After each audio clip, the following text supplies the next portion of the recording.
தமிழக அரசுக்கு தமிழ்நாடு அரசு ஊழியர்கள் ஆசிரியர்கள் கூட்டமைப்பின் நிறுவனத் தலைவர் ச. அருணன் கோரிக்கை: தமிழக அரசு நாளை தொடங்குகின்ற நிதிநிலை அறிக்கையில் புதிய பங்களிப்பு ஓய்வூதிய திட்டத்தை ரத்து செய்து பழைய ஓய்வூதிய திட்டத்தை கொண்டு வருதல் உள்ளிட்ட முக்கிய கோரிக்கைகள் இடம்பெற செய்ய மாண்புமிகு முதலமைச்சர் மு. க. ஸ்டாலின் அவர்களுக்கு தமிழ்நாடு அரசு ஊழியர்கள் ஆசிரியர்கள் நல கூட்டமைப்பின் நிறுவனத் தலைவர் ச.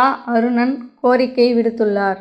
நடைபெறுகின்ற பட்ஜெட் கூட்டத்தொடரிலே அரசு ஊழியர்கள் ஆசிரியர்கள் நீண்ட நாள் எதிர்கால வாழ்வாதார கோரிக்கையான புதிய பங்களிப்பு ஓய்வு திட்டத்தை ரத்து செய்து பழைய ஓய்வு திட்டத்தை கொண்டு வருவதற்கான அறிவிப்பு இதில் இடம்பெற செய்ய வேண்டும்.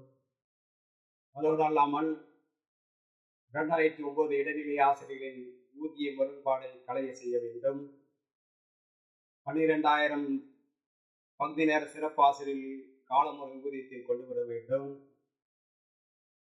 பல துறைகளில் பணியாற்றுகின்ற, அதாவது ஆதிராவிட நலத்துறை, பிற்படுத்தப்பட்ட நலத்துறை உள்ளிட்ட துறைகளில் பணியாற்றுகின்ற, அதாவது சிறப்பு காலமுறை ஊதியத்தில் பணியாற்றுகின்ற தூய்மை பணியாளர்களின் காலமுறை ஊதியத்தில் கொண்டு வர வேண்டும். என்ற ஆட்சியாளர்கள் நிறுத்தப்பட்ட ஈட்டிய ஒப்படைப்பு ஊதியத்தை மீண்டும் கொண்டு வர வேண்டும்.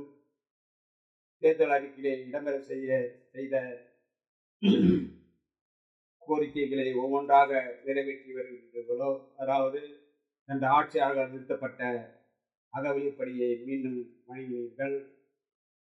என்ற ஆட்சியாளர்களால் புறந்தள்ளப்பட்டு கிட்டத்தட்ட 5,000 அரசு ஆசிரியர்களை சிறையில் அடைத்து பணியிட நீக்கம் செய்து துறை ரீதியான நடவடிக்கை எடுத்து பணியிட மாற்றம் செய்து பந்தாடினார்கள். அத்தனையும் ரத்து செய்து போராட்ட காலத்தை பணிக்காலமாக அறிவித்து பண பலன்களை வழங்கினீர்களோ, அதே போன்றுதான் நீங்கள் இந்த கோரிக்கையும் நிறைவேற்றினால் காலத்திற்கும் அரசு ஊழியர்கள் ஆசிரியர்கள் உங்கள் பக்கம் நிற்பார்கள், என்றென்றும் நன்றி கடன்பட்டவராக இருப்பார்கள் என்று தெரிவித்து இந்த அத்தனை கோரிக்கைகளையும் இந்த கூட்டத்தொடரிலே நிறைவேற்றி தர வேண்டுமாய் தமிழ்நாடு அரசு ஊழியர்கள் ஆசிரியர்கள் நல கூட்டமைப்பு சார்பில் மீண்டும் ஒரு முறை கேட்டுக்கொள்கிறேன்.